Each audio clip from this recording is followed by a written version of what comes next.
Mike Bourgeois for self actually wanted to speak. If he want to come, you want to wave? Okay. He wants to speak. Oh, you want to speak? Well, it's your turn. And Richard Mahoney, did you want to say something else? Okay.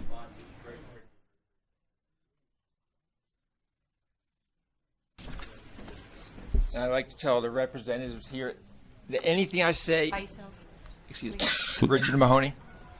I'd like to say to the representatives here that anything that I say, I have documented proof for, and I have attorneys that will prove it.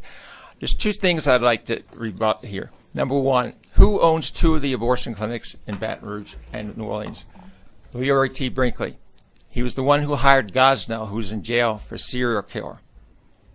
He hired him in his Delaware clinics. He transferred him over to Philadelphia. When the Attorney General went into Delaware clinics, two of them, and looked for Gosnell's records, Brinkley had destroyed thousands of them. They could only find 3.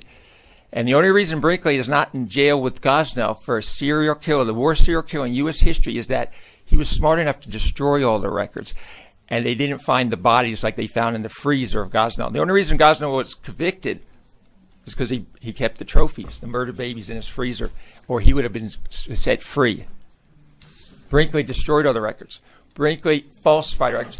This is documented fact, and I have from HIPAA violations all the women who would call into Delta and say that they were infected, that this.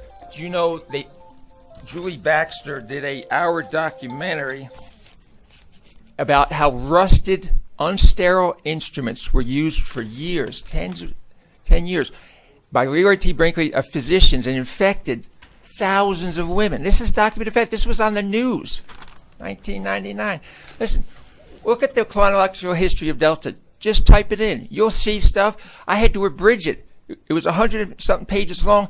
I had to abridge that from thousands of pages because they said it's too big a file. This is all public record. Tulane's was allowing their residents to moonlight doing abortions at Delta. We used to call them the Tulane terrorists. They were doing, and when I confronted the school, they said, well, we don't care what they do. And these same people were caught later working for Brinkley, and then they had to quit. And this is all documented. And if you want to see the list of abortionists and their crimes, just go to Chronological History of Delta.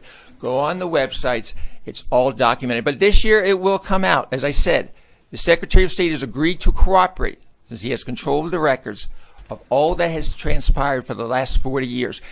And just last month, a 77-page report from the Department of Health and Hospitals showed the crimes of not having proper medicines, proper drugs, and not obeying the laws when it comes to drugs at Delta and Women's Health Center, and a 770-page report by the DHH. This is current. This goes back 40 years. They can say all the nonsense. I have the documented fact, and I will share that with you, and we will have attorneys share it with you, and we have congressmen share that with you. It's a fact. Thank you. Thank you, sir.